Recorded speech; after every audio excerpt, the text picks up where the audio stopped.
of voter registration beyond September 30. The Interior Department has started approving protocols for the 2022 elections. This time around, if I'm not mistaken, we will only be allowing the candidate and one supporter, or we call it watcher, no, to go to the COMELEC in the local area to file. So wala na yung magarbong mapiyes how at do we- pagpapile. Almost 62 million Filipinos are now eligible to vote in the 2022 elections, but the Commission on Elections is likely to extend the voter registration by another month. The number of voters has already exceeded the 2019 figures. Will this be the most challenging elections for the COMELEC? We discuss in this episode of The Chiefs.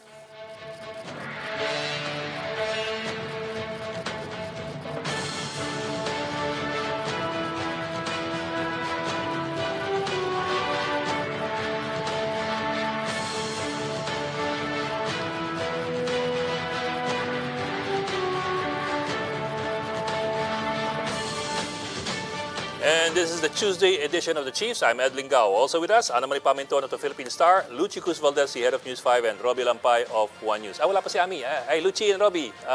Happy Tuesday. Hello. Magandang gabi. Okay, nalalapit na tayo sa Friday. Hindi kasi Well, Friday, 4 days importante closer. yung Friday. Yun ang ibig ko sabihin, importante yung Friday because the first day of the filing of COCs.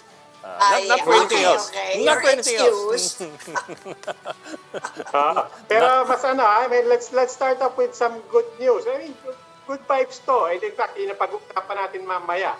Maraming nagre-register and it looks like papayagan ng COMELEC to extend the registration. Good news for all of us. Sana po, pakinabangan natin.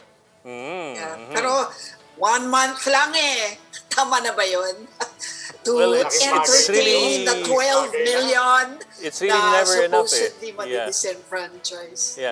I was looking at the numbers kasi right now we're at around 54% registered out of those eligible to vote, meaning 18 years old and above.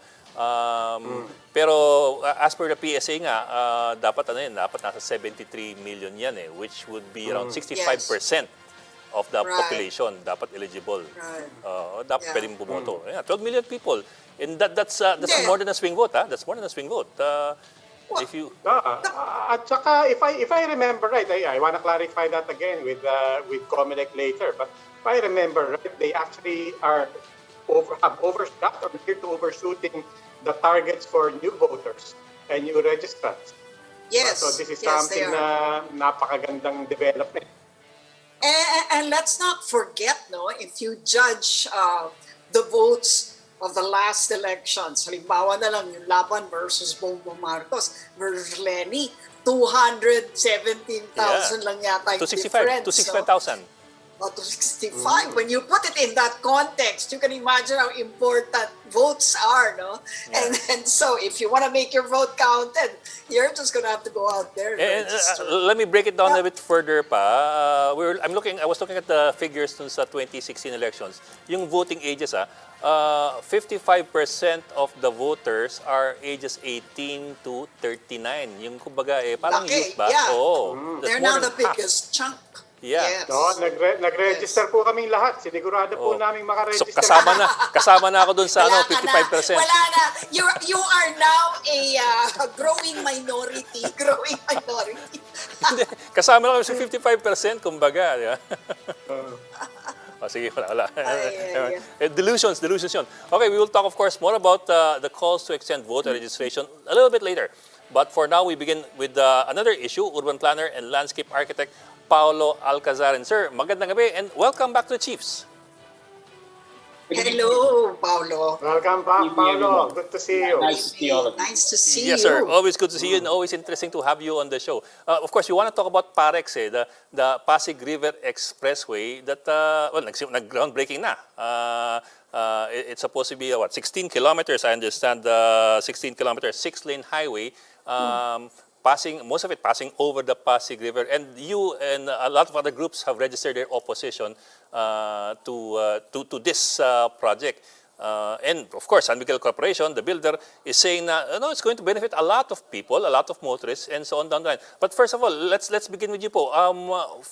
Can you give us a quick rundown from the cultural to the aesthetic to the systems issues that you see with this project? Well, basically, the Parex was foisted as a solution to our quote unquote traffic woes, but the fact of the matter is building more roads will not ease traffic unless we refocus our infrastructure building to public transport and non-motorized pedestrian and bikes. Induced demand, the concept of induced demand just states that the more roads you build, the more traffic it will bring. And so just adding more roads, and in fact, building skyways is a double whammy in that because it passes along or on top or beside the Pasig, it brings additionally pollution to a corridor that didn't have any air pollution, and also compromises the integrity of the Pasig River itself in terms of its function as a floodway, as well as the fact that it's a historic landscape with a great number of heritage structures and sites all along its 25-kilometer length.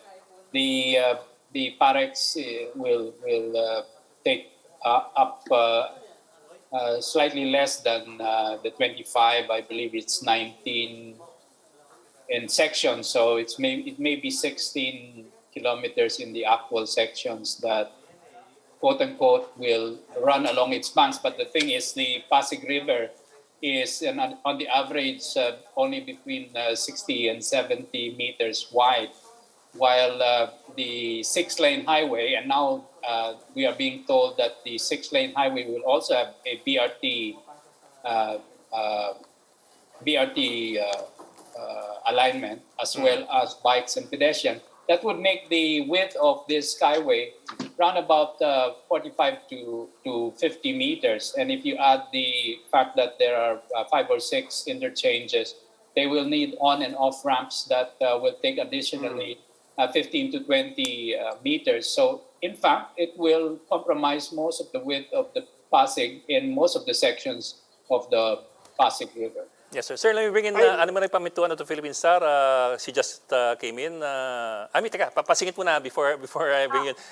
Pero sir, can you look at other examples? Examples abroad, for example, ng mga ganitong mga tinayong mga expressway over rivers. I suppose, what about Thailand? Meron ba silang mga ganon? I think you also mentioned Seoul in one of your so the Chong and Chong Skyway was torn down and the river brought back to its original state. And in fact, it's now one of the most visited. It used to be, before the pandemic, one of the most visited sections of Seoul. So because it proved that the Skyway didn't improve quote-unquote traffic at all, didn't address congestion. And in dozens of cities worldwide, they're tearing down skyways because these elevated expressways have been found, especially as the ones that go through the course of cities, do not help in alleviating traffic congestion. And additionally to the fact that the skyways don't improve traffic, is most of the congestion is also the on and off ramps, which then extends the traffic congestion hundreds of meters in all of the approaches to these skyways. So it's not just the skyways. And the example that SMC have given of the Han River in Seoul is not apples to apples, is because the Han is several hundred meters wide. And the 6-lane highway along its banks has some, but much less impact compared to what this proposed Parex will be to the Pasig River itself. So, okay, so explain to us how it will actually ruin the integrity of the Pasig River. Will it affect, for example, the water flow? Will there be more flooding as a result of structures built over it? Apart from the fact, of course, that we're going to miss the view. Not that it's a great view right now, but the potential for it to be like, the great rivers in great cities around the world, will be gone forever. Apart from that, I want to know what other structures will be put at risk by the building of a bridge over the Pasig. Or the Well, a lot, Sky. yes. Understood. The parks will require a lot of supports that will be along the banks or in certain sections, most likely within the river itself. And that could impede the flow of water. Although the SMC is pouring 2 billion 2 billion. pesos in Dredging. their dredging, but of course this is required in your pre-construction to be able to build those supporting piers for the Skyway. So it's they'll have to do it anyway. And the other thing is that the interchanges, the 5 or 6 interchanges, as it interfaces with the rest of the vehicular transport system of the city, involves a lot of on and off ramps, as well as circuitous connections, especially on C5, which will be a huge impact on the river and the adjoining areas. And this has an impact on the property values, as Dr. C had pointed out, upwards of 60 billion pesos of lost value in real estate because of the impact of expressways. The value of real estate beside an expressway plummets because of the noise, the pollution, and all the other impacts. And so this is going to be the impact of the parks on the river. As to the views are not so good at the moment, but eventually, and sections, they are already improving. Eventually, as we hopefully develop the Pasig riverbanks better, and I bring the example of Iloilo, Manila can follow Iloilo's lead in recovering the beauty of its river and improving the land values. In fact, in Iloilo, land values have increased 5 times since the completion of the first phases of the Iloilo Esplanade. So, Paolo, if you don't mind, ako, very basic. I'm still trying to picture this. I've been trying to look for pictures of the plans. But ito na lang, simple lang. Literal ba to? When we say na it will follow the Pasig River, literal yan, babaybayin niya yung Pasig River. At saka, ang nai-imagine ko tuloy, bububungan nung Skyway, not naman completely, but in certain parts, mag-overlap talaga. Para bang Santa Cruz yan. Na Skyway Yes. yung Yes. river in some parts. Alam ko, Literal ganun. yan? Yes. there are sections of the river that are wider, and there are sections that are narrow. The ones beside between Mandaluyong and Makati are quite narrow, between 50 and 60 meters, and the parks would impact most of that.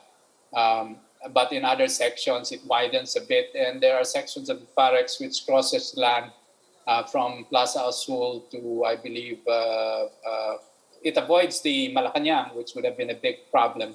But it also nasasagasaan yung ibang heritage bridges like Quezon and Ayala, well, near the Ayala, and it would impact historic structures like the post office and some of the buildings all along the older sections of Manila. Intramuros, no? So Intramuros just slightly, because it starts at Intramuros, and Intramuros has already been impacted because of the Binondo Bridge, which is another ill-advised project because it compromises the heritage of the walled city itself.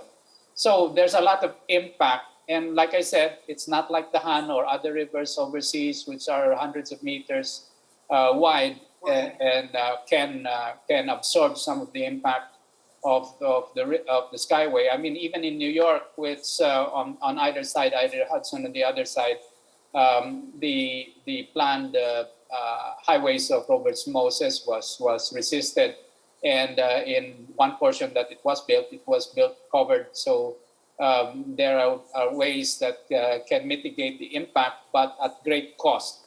And in fact, these have been proven not to improve congestion or transportation in Manhattan or in other similar, just like San Francisco, Seattle, Seoul, even Tokyo is tearing down its skyway to bring back one of the rivers. I forget the name of the Tokyo River. So we're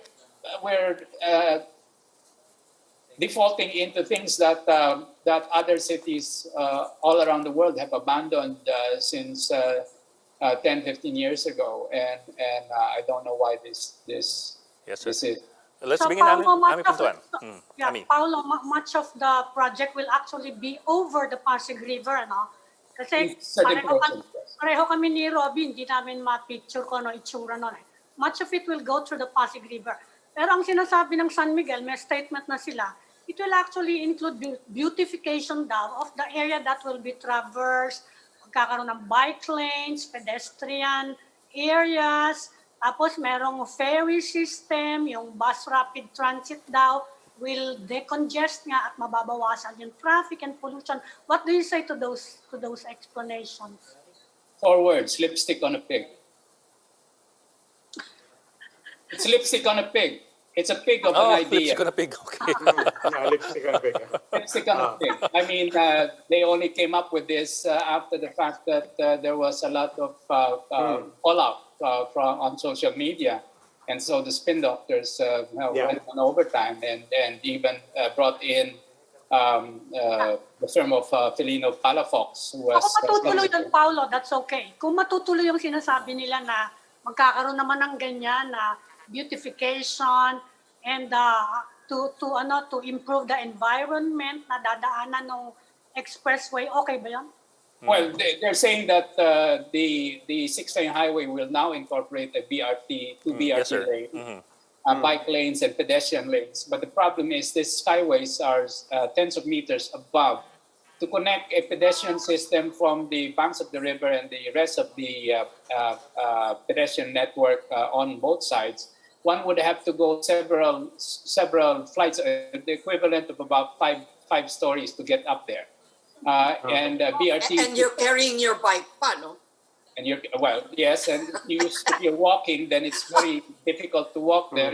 A BRT system will also require that you walk up there, and the central terminals are in the middle of the road, so it can't work. I don't see how it can. I mean, if you threw another 10 billion pesos, I guess you could make it work somehow. But the connections to either side of the river would be several stories above, and then you'd have to build the additional infrastructure, which is often lacking to connect this mode of transport to the other networks at the ground level. So the intermodal connectivity just doesn't work. So like I said, it's lipstick on a pig. And the beautification aspects of it does not mitigate the heavy environmental cost of like I mentioned earlier, the increased pollution on a corridor that didn't have pollution, the microplastics as well as the rubber and oil that will seep down into the river itself, the loss of sunlight, which has impacts on the life in the river itself. So if you weigh the cost benefit, whatever you do on top of the panics or even on the side. Yes, sir. Sir, what about the capacity of the Pasig speaking River? of that, The capacity of the Pasig River. Kasi in 2009, post-Ondo, you were trying to look at the problems of the Pasig River. And apparently, yung real-time ability ng capacity ng Pasig River to drain Metro Manila during heavy rains is already heavily impaired. I'm trying to wonder lang if we build over or beside the river a major superstructure, what is the impact of that on the capacity of the Pasig River? Given that we don't have any other alternatives, wala tayong Paranaque spillway or Yes. Well, the river, the 25 kilometers is already there. and the problem of the capacity of the river vis-a-vis the amount of flood waters generated by a city already over paved with concrete is an equation that needs a larger context. That means we have to mitigate, we have to detain the water before it reaches the Pasig in all of these banks along the 25 kilometers. And the barracks will have an impact, of course, in the flow, but it's not the only factor in the loss of the capacity of the river, as against the amount of flood waters that come at peak during this typhoon season. So it's a solution that needs a larger context rather than just focusing on the Pasig itself. Paolo, with everything that you've mentioned, obviously there's a lot of opposition to this plan now. But here we are. The people are hearing about it and weighing in against it. But they hear about it because na groundbreaking na. I mean, talk about the process. How did we get here, and what kind of an uphill battle faces the opposition here, given precisely as we said na kung nandito na yung proseso na groundbreaking na?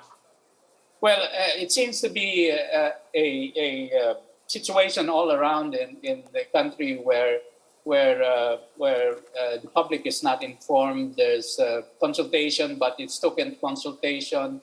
There were stakeholders meetings, I believe, one or two, but then a lot of the government agencies just go through the motions, and it doesn't reach the public. And as you said, you try to look for the alignment. I tried to look for the actual real detailed alignment. It's not in any source I can find on the net, and the proponents have not shown it. The government also has not shown the proposed alignment. All of this information should be made available to those interested in the impacts of the PAREX and any other infrastructure that government is planning for the country, because we have to see what is the intent and what is the impact, and that's freedom of information. Now, there obviously is a lot of lack of coordination between the DOTR, DPWH, SNED, DOF, the Toll Regulatory Board, of course, in the name of getting the build moving along fast.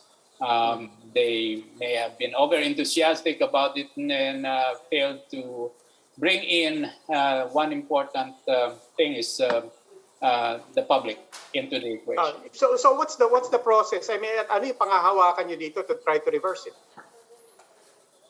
To be honest, I don't know what we can do to stop it. It seems like government and those that have pushed this project have made up their minds, and it is frustrating that this happens, and all we can do is throw our hands up in the air. No, but Paolo, Okay, what about you? since it involves the biggest waterway in Metro Manila, it's the Pasig. You think it can go up to the courts for a writ of kalikasan, for example? Yes, of course. You're not a lawyer, but you're familiar with environmental issues. That one is possible, di ba? Yes, of course, that's possible, and we can all band together and push for this. You will have to get an injunction, though. Otherwise, I mean, the project will continue even as the Kalikasan case is running, and by that time, baka mamaya, diba, too late. But just can we give at least the some benefit of doubt to the goal of easing traffic? I mean, I have heard many positive remarks about the newly built Skyway, the newly opened Skyway, how it has really cut travel time by so many minutes, and I'm sure the ordinary commuter will say, there's nothing wrong with cutting short the time between Manila and that is expected to happen, Lucy. The short-term decongestion will happen as you open more roads, but induced demand will bring back the flow. Will bring back more traffic. It's just like hydraulics in a plumbing system. The more pipes you put in, the more water will look for those pipes, and it will eventually fill up again. There is not the problem of traffic is not traffic. Traffic is not the problem. The problem is the lack of a comprehensive mass transport system. So you must change the paradigm from one that looks at moving cars to one that moves people, and to get away from that mindset of always just catering to the car and the really inefficient transport system that vehicles provide, which is only a few people per kilometer length of road compared to rail, Yes. MRT, BRT, and all of these others. So traffic is not the problem; it's transport, and the benefits that you see now are only short term. And believe you me, Yes. it has been proven worldwide that the congestion will come back. I mean, why do you think all of these cities all around the world are decommissioning and tearing down their skyways, especially in inner city cores? Because it has proven that they are no help at all. Actually, Paolo, I mean, I don't know. I think I know what you're saying, because you don't even have to go worldwide. If you look at every infrastructure project in the Philippines, nagbukas ang C5. Wow, ang ganda ng C5. Eventually, nag-traffic ang C5. Yung Skyway sa Alabang, tuwan-tuwa yung mga taga-South. Wow, ang bilis. Ayun. Oh, ngayon, yung ang haba ng pila mo just to get on and then to get off. But I want to get to that point again of induced demand. No? So basically, tama ba pagkakaintindi ko, Paolo? Ang induced demand, ibig sabihin, damihan mo yung kalsada, di dadami rin yung kotse. Dadami yung traffic. Hahabol din doon. Magpapang-abot din yung problema. Yes, and it doesn't help that we're trying to sell more cars, at least some companies are. And so therefore the population of the cars will increase, and that will induce more traffic because you need road space. So it's we're shooting ourselves in the foot by this never-ending cycle of increasing car numbers and then increasing the road width. So and hence everything will come to a standstill because there's nowhere to go because everybody's in a car. And we have not focused, although we are building, and in fact, San Miguel is building MRT 7, it's not enough because a lot of this infrastructure in other cities have been put in before it got to this point of congestion. So infrastructure planning in the Philippines, the deficiency is that we don't plan at all. It's cart before the horse or the horse after the cart, in that it's always a reaction to a supposed problem rather than actual planning. And this goes back to the basic flaw of the metropolis, which has a lack of land use planning. So all traffic, all transport needs are based on how you use and zone uses in a city. So land use in a situation where you have 17 competing LGUs with their own ideas of what they should be, and nothing is coordinated, most especially also with national government agencies, then of course you get total chaos. That's chaos theory completely. Paolo, you think this can be an election issue? I hope it is. I mean, although my advocacy is because of the pandemic is the essentials, which is housing, hospitals, and open space. But fourth would be infrastructure, of course, to support all of this. We need housing because we've always lacked housing, and that's how the virus is spreading because we don't have that. We lack hospitals and hospitals that are accessible to everyone, which is not incorporated into the transport system. It's very difficult for everyone to try and get everyone to PGH. And then, of course, open space, we don't have enough of it. So if we build more roads, there's also no more space for open greenery. Okay. Paolo, one last question. I know we're running out of time, Pasensya na, Bok, but I just want to squeeze this in. You've been preaching mobility, not traffic, for so long a time, and not just you. A lot of urban development experts have been saying mobility, mobility, mobility. It's not traffic. It's not about moving cars. It's about moving people. And you've been preaching it so long, kaya nga na sabi mo kanina, it's almost enough to make you throw your hands up in the air. Obviously, however, you haven't thrown up your hands in the air precisely because you're here. and yet you said parang walang options. Really? I mean, kahit TRO, walang options, walang ano, despite everything that you said about public consultation and everything? Now, various groups are already working towards that. Everyone has now thrown their hat in and supported the No to Parex movement, and so I believe that it will happen. So it will be hopefully it will be nipped in the bud.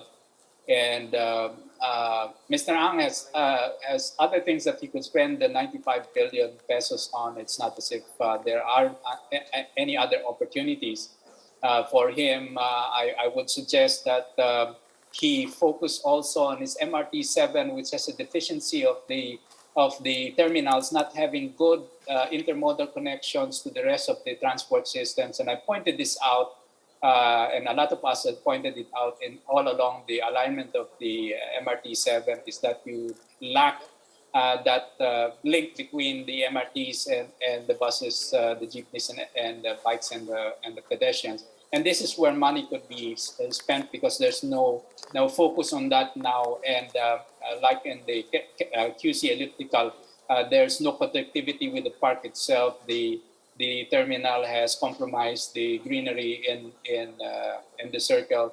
And this is where money could be spent, except that, of course, it won't make as much money as people paying toll for a skyway. Okay, urban planner and landscape architect Paulo Alcazaren speaking about the bridge over the River Pasig. Sir, maraming salamat for joining us. Always a pleasure to have you. Maraming salamat, Paolo. Thank you, Paolo. A bridge too far. Okay. A bridge too Thank far. you very much. Bridge to Thank you very much. Stay safe, everyone. Stay safe, sir. Salamat po. We'll just go into break, so please stay with us.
Welcome back to Chiefs on One News, and now joining us is COMELEC spokesman, Director James Jimenez. Sir, magandang gabi and welcome back to the Chiefs.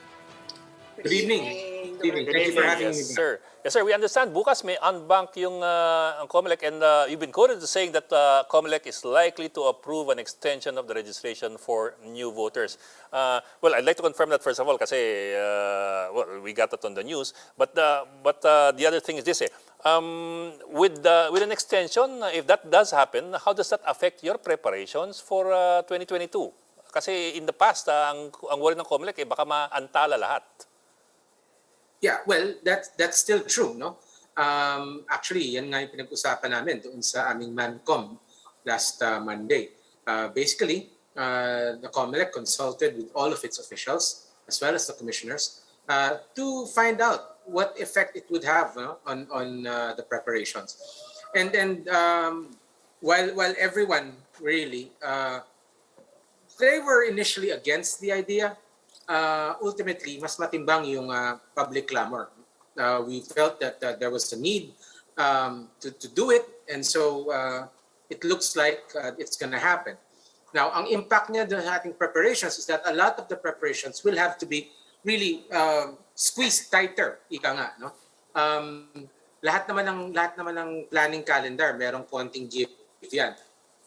And basically, we're making the decision now to cut down on that slack, no? To make sure na talagang mapagkasya natin within the remaining time. So Okay, in the magkakasya ba? meantime, I mean, is the extension of 1 month good enough? Well, not from what people are saying, I guess. The minute it was announced that an extension was a possibility, people were already asking that it be extended until December, until January. I guess it will never be enough. Yes. No, but as far as we're concerned, napuno na namin kasi yung expectation natin.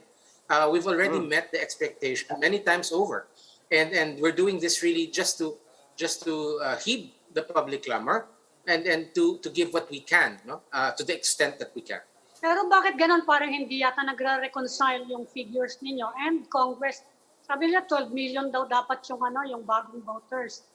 In your case, sabi nyo 4 million lang yung target, di ba?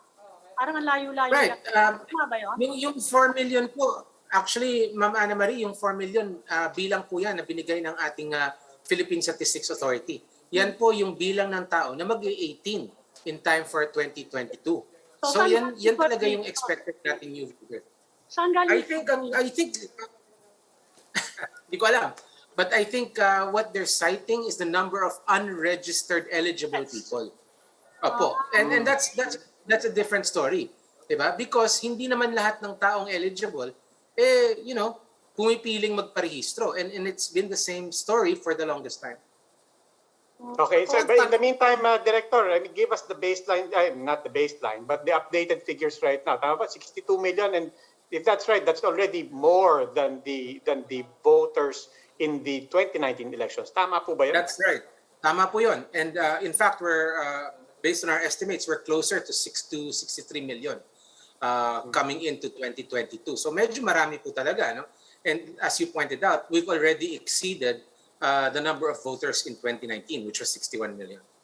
Does that significantly change the demographics, particularly sa mga mas batang voters? Yes, absolutely. Karamihan kasi nung mga bagong rehistro ngayon, mga kabataan. And in fact, based on our estimates, as of last July, kung susumahin mo yung mga botante from the age of 18 to age of 40, bilang that the youth range is 18 to 35, you're actually looking at somewhere around 51% of the voting population. So it really skews the voting population towards the young. Sir, yung sa PSA, sir, So the PSA was quoted as saying na 73 million na dapat yung Yes. eligible for, 18 years old and above by 2022. Right. I think that's where they got the 12 million eh. Kasi yun ang difference between the 73 million and the 61 plus million already registered. Of course, that's the ideal. I mean, India naman talaga, you don't really hit that number. Right. Again, No, so the question is, again, are you going to go after that number with the extension, or it doesn't matter to you? no, it doesn't, because ultimately 73 million, if that is the number, it's not a hard target. No, you're not out to get everyone registered. You're out to give everyone the opportunity to register if they want to. And then we've given everyone an opportunity to get registered. You have to assume at some point na hindi naman lahat hindi nakapagparehistro, no. In fact, when we talked about voter registration with our officers, a lot of this noise is really coming from the urban centers lamang, right? And across the country, voter registration numbers have dwindled to single digits. So lahat ng gustong magparehistro, malamang nagparehistro na. May hinahabol na lang tayo na iba, ito nga sa urban centers, particularly those who probably feel really mobilized and have so far neglected to attend to their registration, and then they're catching up now. Again, Yes, sir. hindi po nagbabago ang scenario dito. Every end of registration, palaging ganito. Palaging merong naiiwan na hindi pa nakapagparehistro. But Director, bottom line, what does that mean in terms of the distribution of new registered voters? Ay, baka naman nag-concentrate lang sa NCR lahat ng bago nating voters, or pantay-pantay ba yan, proportionally at least, across the regions? More or less proportional po. No? We've seen increases not just in NCR, but also in outer regions. No? Yung sa mga Visayas and Mindanao, mataas din yan. Of course, ang always na mataas talaga ay yung NCR, of course, Region 3, Region 4, which are contiguous with NCR. And that's expected. No? But we've also seen huge increases in the Visayas and Mindanao. Meanwhile, apart from the registration, you are facing major controversies. Ano yung isa? Yung away sa PDP laban.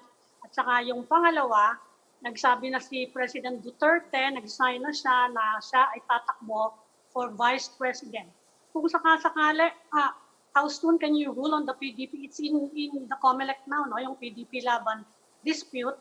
And kung si si President Duterte mag-file at may mag-challenge, gaano katagal kaya before you can rule on that? Well, yung dun sa PDP po, it might take a while because it's a question of fact, no? Once the controversy is actually joined, pag nagkaroon talaga ng controversy na ripe for decision of the COMELEC, it will have to be resolved on the basis of facts, no? Alamin natin kung ano yung nasa constitution nila, ano yung nasa bylaws nila, nasunod ba yung constitution and bylaws through the years. So that might take a while, and ultimately, katulad po ng question ng kandidatura ni Pangulong Duterte, we feel that even if we resolve it in the COMELEC, it's still going to find its way to the Supreme Court. So it's probably not going to be resolved with finality in the COMELEC. But for our purposes, we should be able to resolve that fairly quickly, I think. No, I would think, considering how important these issues are. Also, before you print the ballots, kaya nyo bang i-resolve?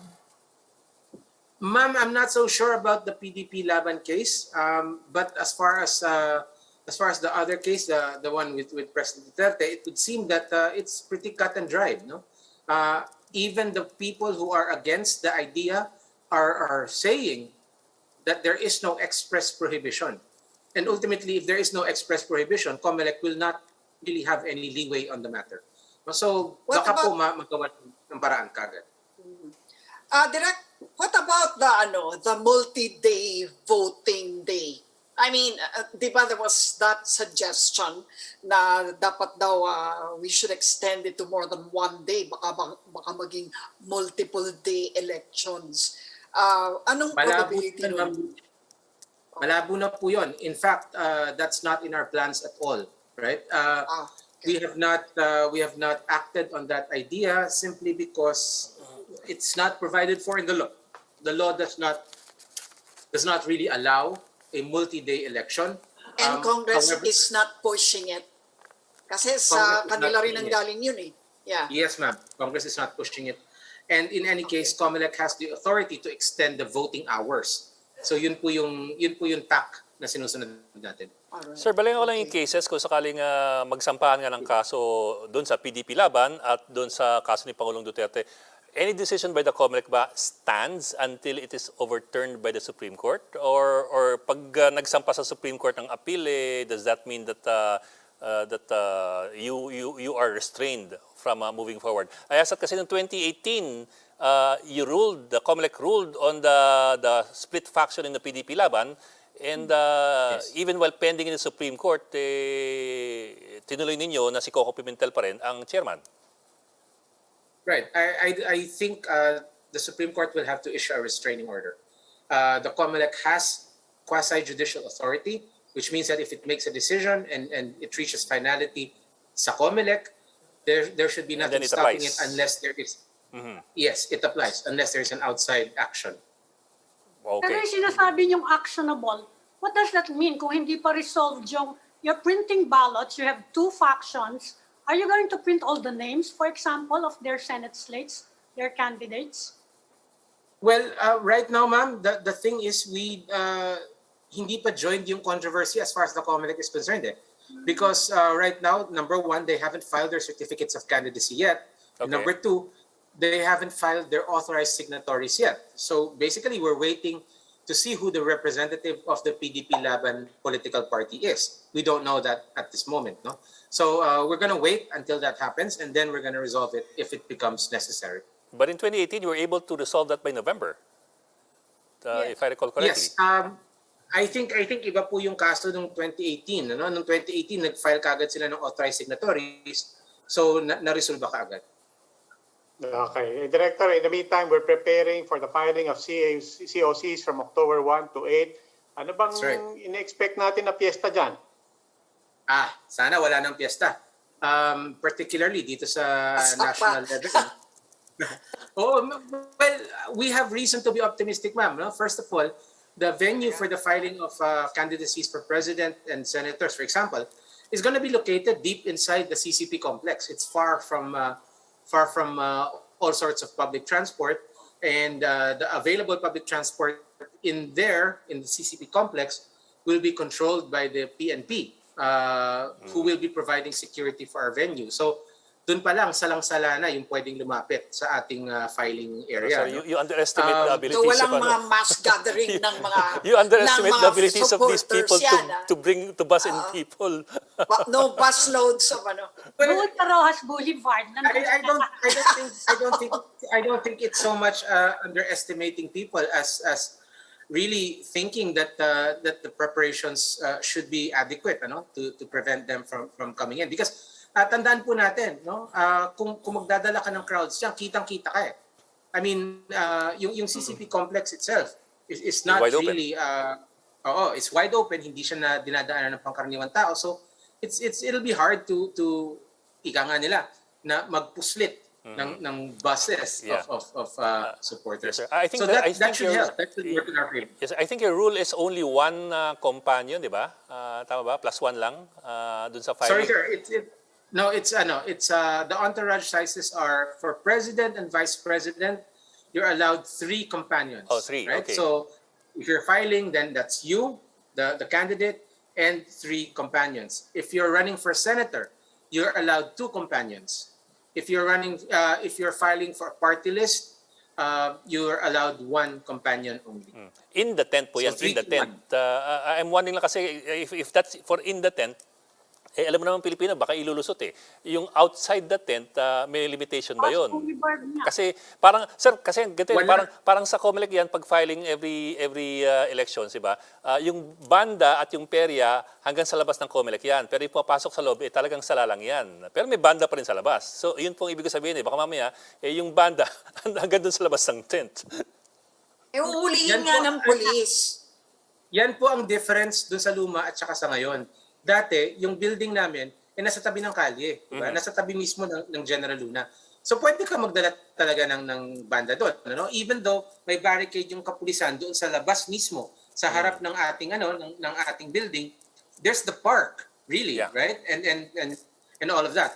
Pero dito po ngayon, pagpasok mo pa lang doon sa CCP complex, doon pa lang sa may katapat ng malaking tent, doon pa lang, meron ka ng checkpoint. Ang makakapasok na lamang ay yung mga magfa-file, yung mga may business sa Sofitel, because that's the place we're holding it at, So yun lang.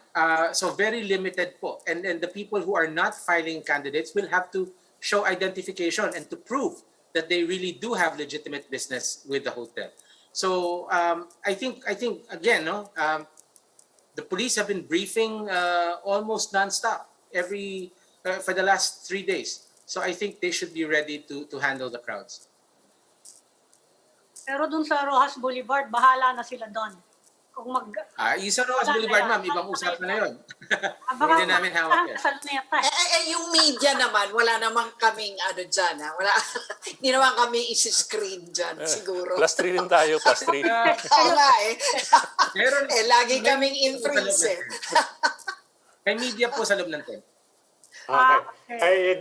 Direk, maliban naman sa filing ng COCs, i-brief nyo nga ulit kami about replacement, about yung systems and rules for replacement of candidacies. Because alam natin, napaka sa substitution. What are the basic rules that people need to understand? Well, the most important rule is if you're running independent, then you're not entitled to substitution. Right? Because substitution basically accrues to the political party. If you are going to be substituted, it will be with a party mate, and it will have to be on or before November 15. Okay? Okay. That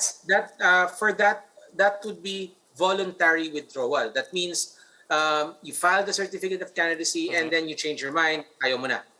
But there is also such a thing as involuntary substitution. No, this is where the withdrawal is not voluntary, as in the case of disqualification or death. Or death. In the case of disqualification or death, this is possible until midday of elections, and you can be replaced by someone with the same last name. Surname. Okay, with the same last name. So kung pero kung Pamilya.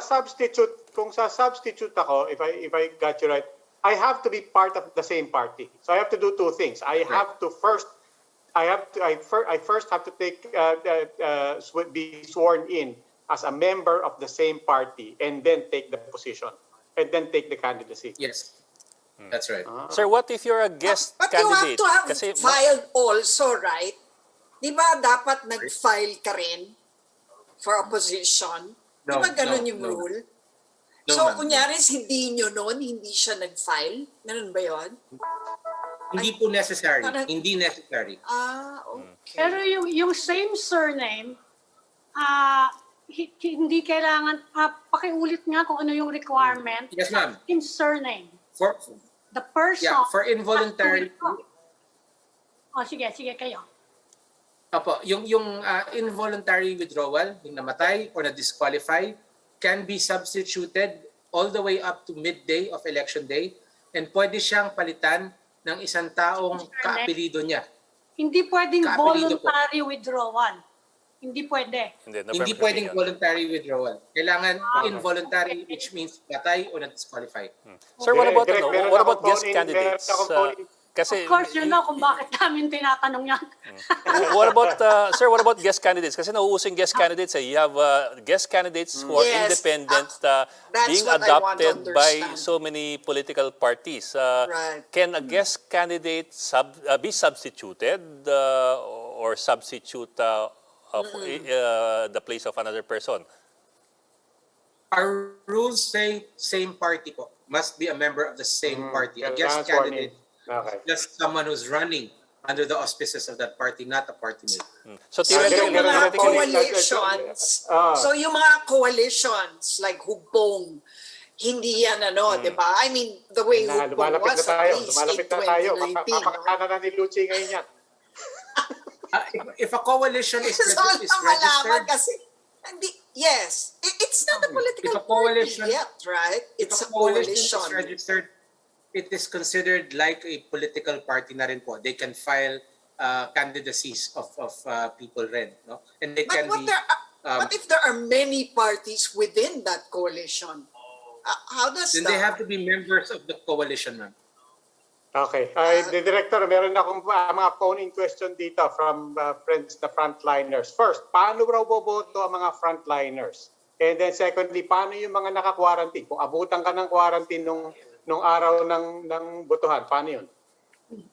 Wala po tayong special accommodation for people in quarantine. And so far, wala rin po tayong special accommodation for healthcare workers, no?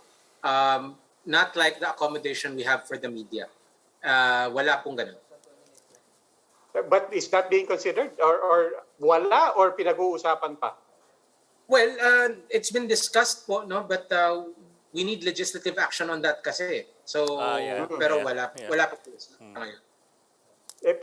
Paano ngayon yung well, let's say it's a whole street na naka-granular lockdown.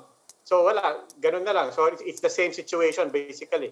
Kaya nga po kami ay nanawagan din sa IATF, no?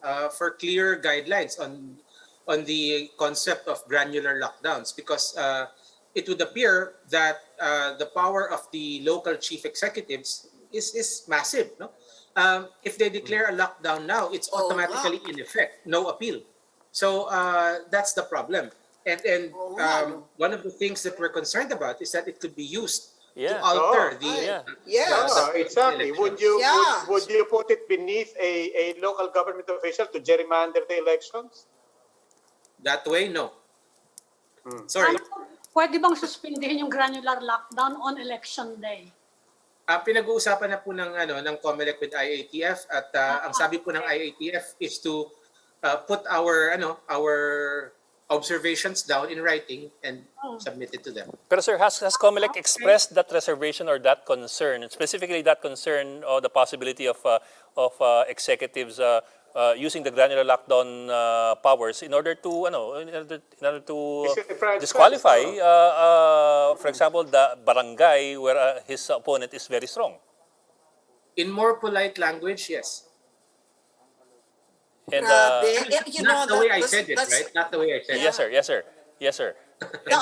You know, for me, the sadder thing is that in May, baka naka-granular lockdown pa rin tayo at nag-alert level 4 pa rin. Oh my! So that's another 10 months of this. Oo, Yes po. marami ng And vaccine one na. of the things, one of the really worrying things about the granular lockdown is because when they announced it, a big point was made na wala ng APOR, right? Yeah. That's right, yes. Recognized na APOR. So parang that sort of shuts down any easy solution to that question. So again, the COMELEC has brought it up and hopefully we can get clarity, particularly doon sa kapangyarihan ng local chief executive to exercise that power. No? Ano yung meets and bounds? Ano yung parameters ng kanyang exercise ng power na?